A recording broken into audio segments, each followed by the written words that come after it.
మనం తెలుగులో మాట్లాడేటప్పుడు ఒక విషయం గమనించే ఉంటాం. క్రియలు అంటే వర్బ్స్ అలా మారుతూనే ఉంటాయి కదా. ఫర్ ఎగ్జాంపుల్, నేను వస్తాను అంటాం. కానీ వేరేవాళ్ల గురించి చెప్పేటప్పుడు అతడు వస్తాడు అంటాం. చూసారా, వస్తాను కాస్త వస్తాడుగా మారిపోయింది. మరి ఈ మార్పుల వెనక ఏముంది? కొన్ని సింపుల్, సరదా రూల్సున్నాయన్నమాట. ఈరోజు మనం ఆ సీక్రెట్స్ ఏంటో కనిపెడదాం. సో ఈరోజు మన ప్రయాణం ఎలా ఉండబోతుందంటే, ఫస్ట్ తెలుగు క్రియల గురించి బేసిక్స్తో మొదలు పెడదాం.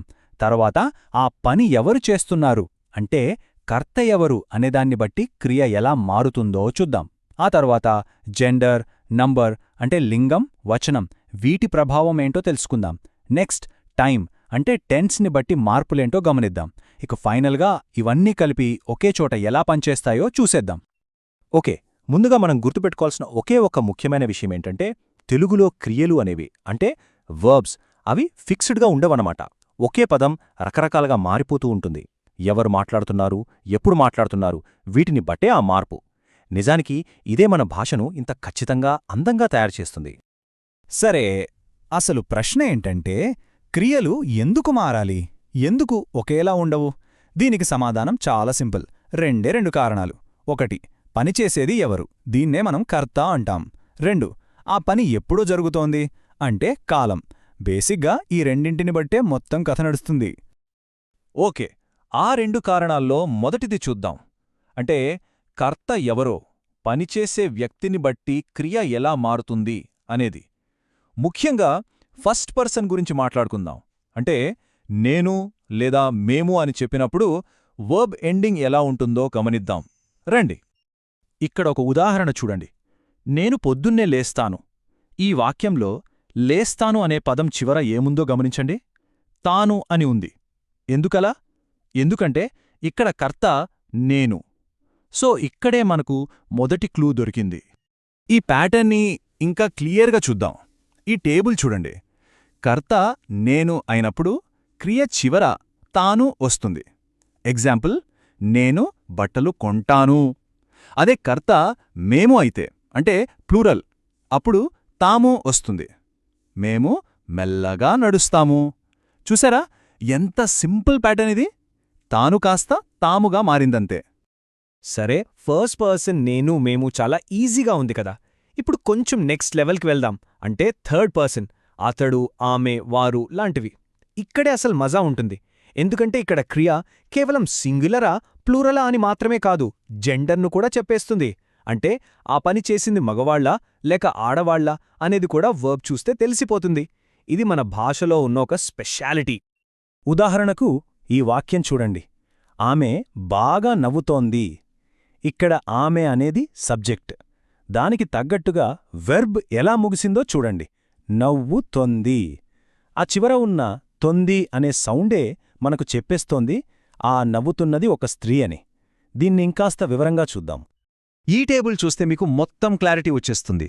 చూడండి, కర్త అతడు అయితే అంటే మ్యాస్కులిన్ సింగులర్, వర్బ్ చివర తాడు వస్తుంది. అతడు వేగంగా పరుగెత్తుతాడు. అదే కర్త ఆమె అయితే అంటే ఫెమినిన్ సింగులర్, వర్బ్ చివర తుంది వస్తుంది. ఆమె బాగా నవ్వుతుంది. ఒకవేళ ప్లూరల్ అయితే అంటే వారు, అక్కడ జెండర్తో సంబంధం లేదు, సింపుల్గా తారు అని వస్తుంది.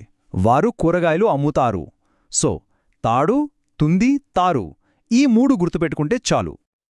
రైట్, ఇప్పటిదాకా మనం పని ఎవరు చేస్తున్నారు అనేదాన్ని బట్టి క్రియ ఎలా మారుతుందో చూసాం. ఇప్పుడు మన రెండో కీ పాయింట్కి వద్దాం.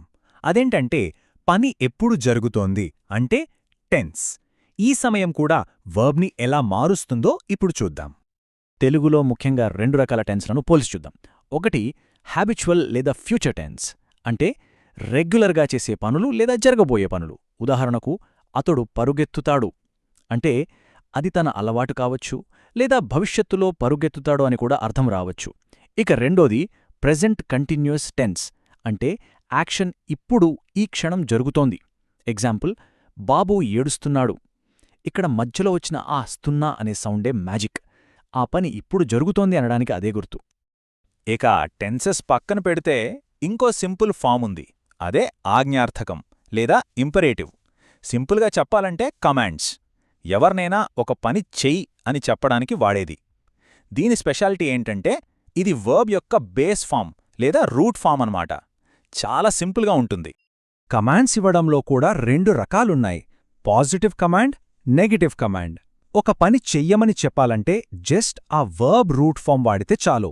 అర్థం చేసుకో, వెళ్ళు, చదువు అంతే. అదే ఒక పని చెయ్యొద్దు అని చెప్పాలంటే ఆ వర్బ్ రూట్కి కు అని చేరిస్తే సరి. పడకు, వెళ్ళకు, తినకు. చాలా ఈజీ కదా. సరే, ఇప్పటిదాకా మనం ముక్కలుగా చూసాం, కర్తను బట్టి ఎలా మారుతుంది, కాలాన్ని బట్టి ఎలా మారుతుంది అని. ఇప్పుడు అసలైన మ్యాజిక్ ఏంటంటే వీటన్నిటినీ కలిపి చూడటం. అప్పుడే మనకు తెలుగు క్రియ ఎంత పవర్ఫుల్ అనేది అర్థమవుతుంది. ఇది మన ఆహా మూమెంట్. ఈ ఒక్క ఉదాహరణ చూడండి. బాబు ఏడుస్తున్నాడు. ఈ ఒక్క పదాన్ని విడదీసి చూద్దాం. ఏడుపు అనేది అసలు పని. స్తున్నా అనేది ఆ పని ఇప్పుడు జరుగుతోందని చెప్తోంది, అంటే టెన్స్. చివర ఉన్న డు ఏం చెప్తోంది? పని చేసేది ఒక అబ్బాయి అని చెప్తోంది, అంటే జెండర్ అండ్ నంబర్. చూసారా? సబ్జెక్ట్, టెన్స్, మొత్తం ఇన్ఫర్మేషన్ అంతా ఒక్క వర్బ్లోనే ప్యాక్ అయిపోయింది.